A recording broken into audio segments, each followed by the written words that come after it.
The Pixel 9 Pro and 9 Pro XL prove how AI features complement the experience with practical features that just work, all while sporting upgrades to their display, cameras, and performance.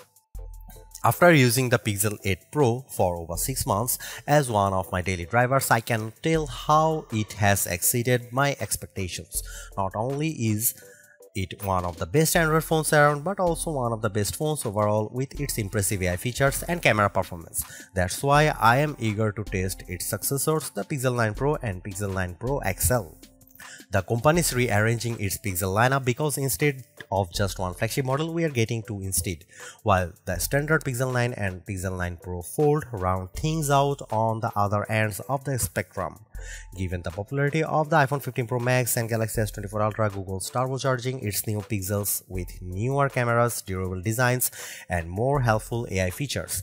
As much as Apple Intelligence claims to redefine the iPhone experience, I think these new Pixel phones take it a step further.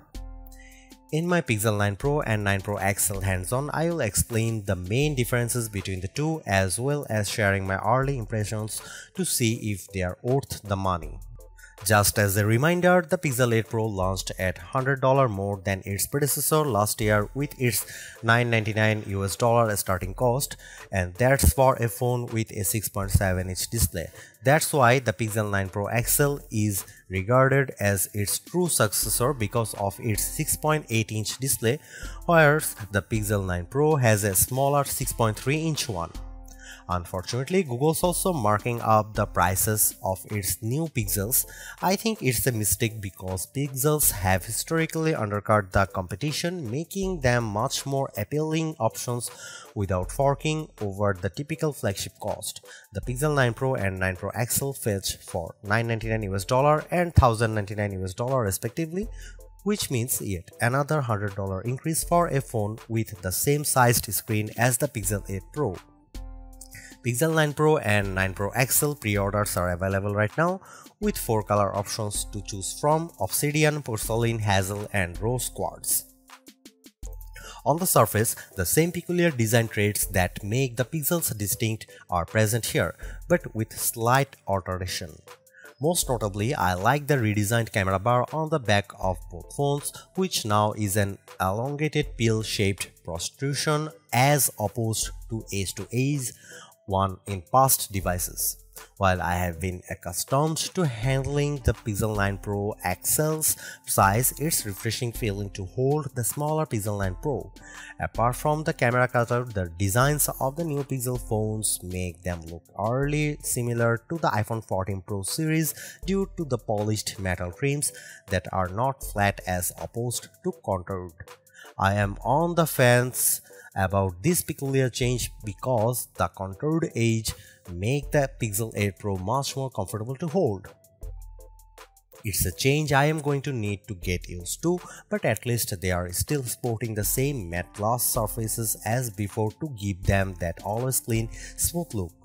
Google claims they are twice as durable as the Pixel 8 generation, while Corning Gorilla Glass Victus 2 protects the screens.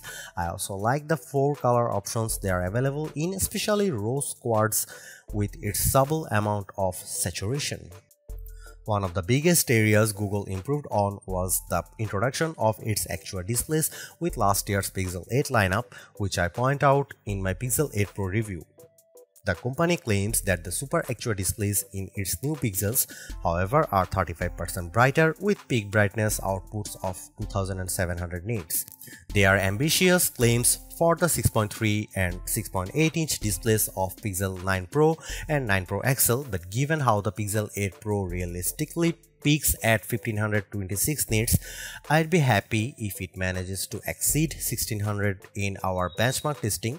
I pulled up a couple of 4K HDR videos on YouTube on both phones, and I'm glad to report that they are just as lovely as ever, complete with wide viewing angles and deep colors that catch my attention.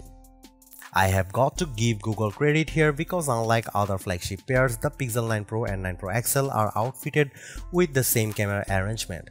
This turns out to be a 50 megapixel main camera, 48 megapixel ultra-wide and 48 megapixel telephoto with 5x optical zoom. The latter spec is important because its rivals typically have a divide, much like how the iPhone 15 Pro gets a 3x optical zoom while the iPhone 15 Pro Max gets the better 5x one. So it's nice that Google's giving both phones the same 5x optical zoom. If that's not enough, their selfie cameras are also getting a tremendous boost with 42 megapixel front-facing cameras with autofocus. I snapped a couple of selfies on both phones and based on what was previewed, they look much better than the ones I have taken with my Pixel 8 Pro.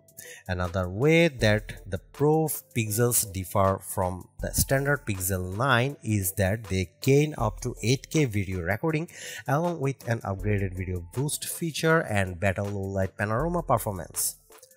For the smaller Pixel 9 Pro, I am glad that it has the same robust set of camera features as the more expensive Pixel 9 Pro XL, so that may be an incentive to stick with the smaller phone this time around. The biggest area of opportunity for the Pixel 9 Pro and 9 Pro XL without a doubt has to be its processing performance, mainly because it's underperformed against rivals chips like Apple's A17 Pro and Qualcomm's Snapdragon 8 Gen 3. With the Tensor G4 calling the shots, I am eager to see what improvements it has over last year's Tensor G3. First of all, both flagship models are accompanied by a generous 16 GB of RAM, which not only allows it to better multitask between apps, but it also boosts its AI performance. I was impressed by how it took just 4 seconds for it to generate a custom image with its new Pixel Studio generator. Google claims that the Tensor G4 is 20% faster at web browsing and 17% faster launching apps. Other everyday tasks like running apps and moving around the interface feels buttery smooth with its actions and animations. Although the Tensor G4 chipset needs to pull out all of the stops when it comes to benchmark tests, the Tensor G3 lagged way behind the competition. Honestly, battery life's going to come down to the power efficiency of the Tensor G4 chip. That's largely because the Pixel 9 Pro XL has a 5060 mAh battery, which is marginally better than the Pixel 8 Pro's 5050 mAh one. In our battery benchmark test, the Pixel 8 Pro trailed behind its rivals.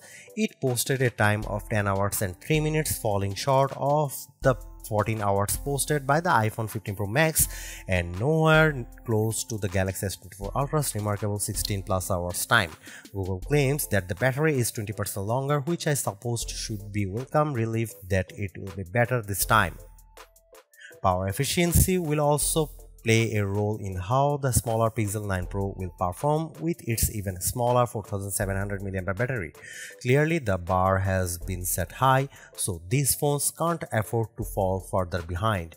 On the flip side, though, Google updates these phones with faster 45-watt speeds, which is up from last year's sluggish 30-watt speed. Before Apple Intelligence and Galaxy AI, Google was paving the way for AI in phones. That continues to be the case for the Pixel 9 Pro and 9 Pro XL that add even more helpful Google AI features into the phone. I got a demo of many of them and came away convinced that Google's making a lot more headway in the mobile space with AI. First of all, Google Gemini is the virtual assistant that handles everything on the phone, from getting details from a photo you take to pulling in invite details from your emails. What makes it even more formidable in helping you out is that Google's giving these phones 1 year of Google's Gemini Advanced at no cost, but that's not the best part about the Google's 9 Pro and 9 Pro XL in my opinion. That's because they exceed in deepening their toolkit with brand practical AI features that you'll likely use more often than not. For example, the AR assisting abilities of its Add Me feature guides you to have the photographer be included in the photo with the end result appearing authentic. Magic Editor gains additional skills that make it a much more complete, comprehensive photo editor.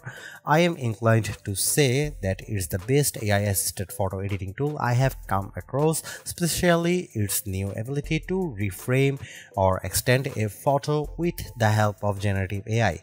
I also tried out the new Reimagine feature, which lets me make selections in the photo and tell Magic Editor to create something new. I asked Magic Editor to turn the background of a selfie I have taken and transform it into a beach scene. While there were a couple of odd compositions, I think it pulled off a convincing shot with one of them. Rounding things out is Pixel Studio, which uses a text box to generate new images and sketches based on my description. I asked it to make an image with black cats fighting against Teenage Mutant Ninja Turtles on the beach, and I was astonished by what it delivered.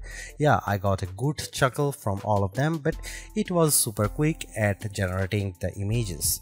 No other phone currently offers anything similar to this out of the box, so it's a tool I can see myself using. Call screen has been one of my favorite AI features, with the Pixel 8 Pro allowing Google Assistant to take phone calls on my behalf, but the Pixel 9 Pro and 9 Pro XL gain the added convenience of call notes. Essentially, it will record your phone calls and then create a summary about it, which is well if your short-term memory isn't that great. And finally, the last feature you should know about is the Pixel exclusive screenshot app. I'm still on the fence about using it as much as the other features, mainly because it involves taking a lot of screenshots. It basically leans on AI to analyze the contents of your screenshots so it can recall them later on. For example, you would use Pixel screenshots to recall the passcode of a log you have saved as a screenshot in a WhatsApp group thread.